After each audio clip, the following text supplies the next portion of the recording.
GNC, America's Black News Channel. Watch 15 minutes. Share with everyone. Finally, news that speaks to us. Welcome back to The World Tonight. Today, lawmakers in the Florida Senate passed what opponents have dubbed the Don't Say Gay bill, which would ban instruction on sexual orientation and gender identity from kindergarten through the 3rd grade.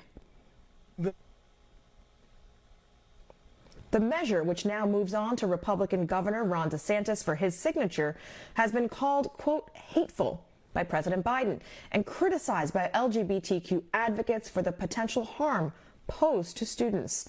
In response to the passage of the Parental Rights and Education Bill, Education Secretary Miguel Cardona issued the following statement today, writing in part, quote, "We stand with our LGBTQ plus students in Florida and across the country and urge Florida leaders to make sure all their students are protected and supported."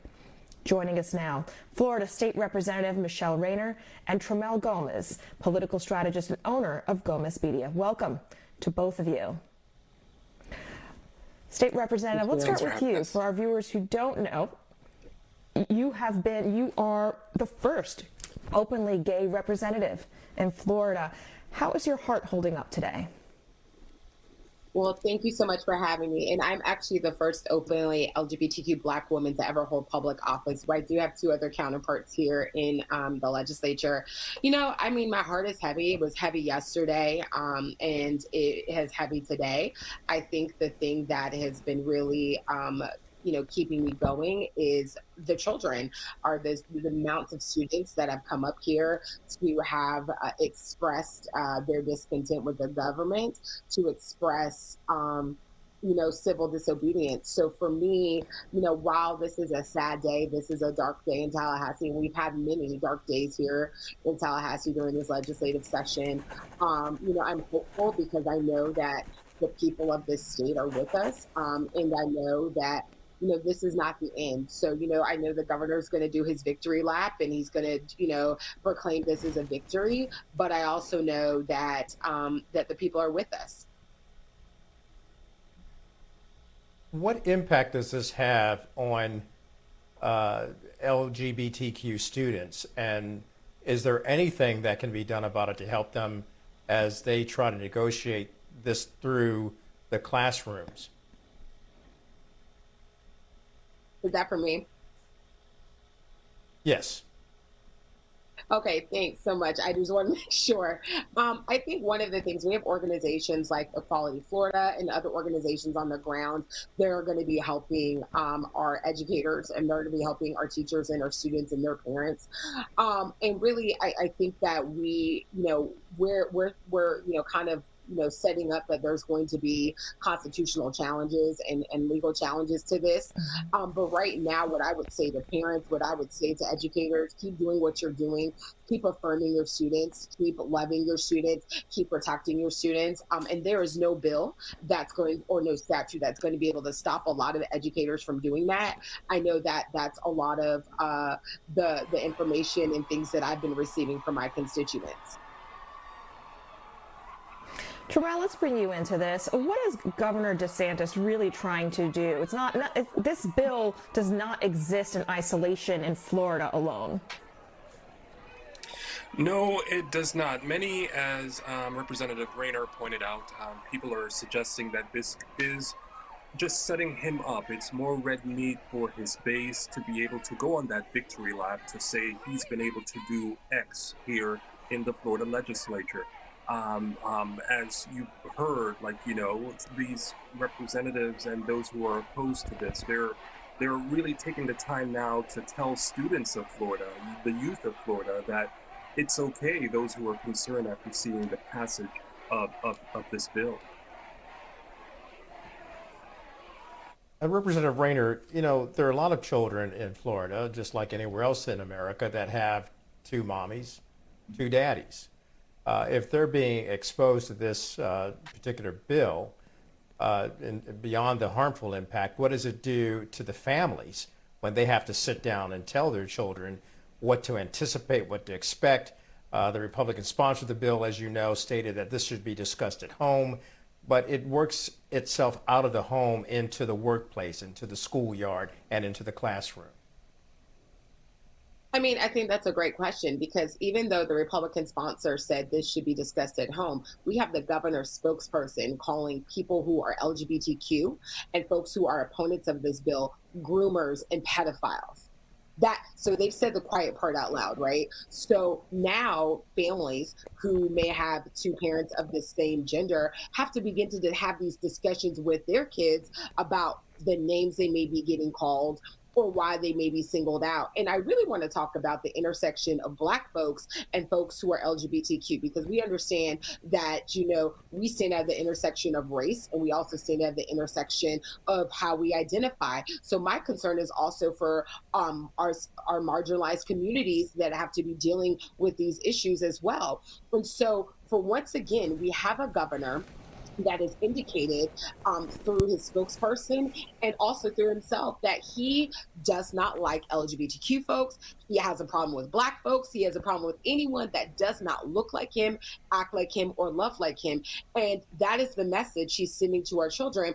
And we have a lot of parents that don't have the means to not send their kids to public school or don't have the means to do school choice. So they're going to be subject to this kind of hateful policies that are in our schools.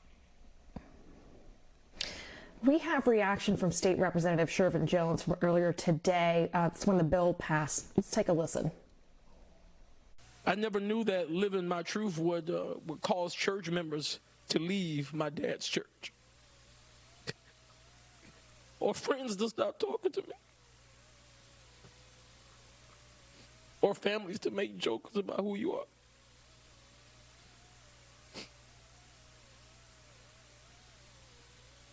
In my heart,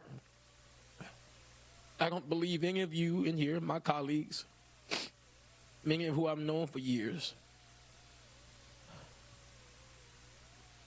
I believe that we all want to do right. But it seems as if politics we have gone down a road to where we're scared to just step out to make sure we're not hurting people. Trimmel, how is this not personal? As you've seen right there, you're hearing from supporters who say this bill is not intended to hurt people. We're watching Senator Jones stand there in tears. You can see the pain that he's feeling as a grown man. And you can only think, what are the children thinking when they see this? How do they feel when they hear lawmakers, grown adults talk about this issue here at the Capitol? So it just shows that this is hurting people very much deeply, and they're grappling with how to see themselves in a society that is, so to speak, attacking them, even today, even as within the progress that has been made in the LGBTQ community to this point. It's almost as if it's going backwards in their eyes. Representative Rayner, I've got to ask this question to Trimmel's point. Going backwards, it harkens the day of the outrageous hate crimes committed against the community. What are your concerns about that? If this gets passed and the governor is likely to sign into law, does that create and set the atmosphere for more hate crimes and violence committed against gay people? Yeah, when the governor's spokeswoman started to attack myself and my wife on Twitter, I had a colleague of mine say, don't engage, because I'm now worried about your safety. I had another person that she attacked online. That person, one of her trolls that she sent after him, had found his address to his home, and he had to file a police report. So we have seen with the former disgraced, twice impeached president and with this governor that they are, appealing to the worst parts of people, and people feel empowered. And I am concerned. I'm concerned about the hate crimes against Black folks and brown folks and immigrants. We're hearing the immigration bill right now as we're speaking, and also LGBTQ folks. And when we think about, holding folks accountable and being responsible, the governor is going to have to answer to his behavior and about the type of behavior that he's encouraging by promoting and championing this type of legislation.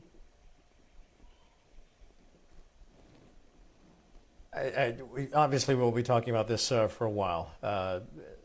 Florida State Representative Michele Rayner, I do thank you for joining us, and political strategist Trimmel Gomes. A very important discussion about what's happening there in the state of Florida. Thank you again for joining us.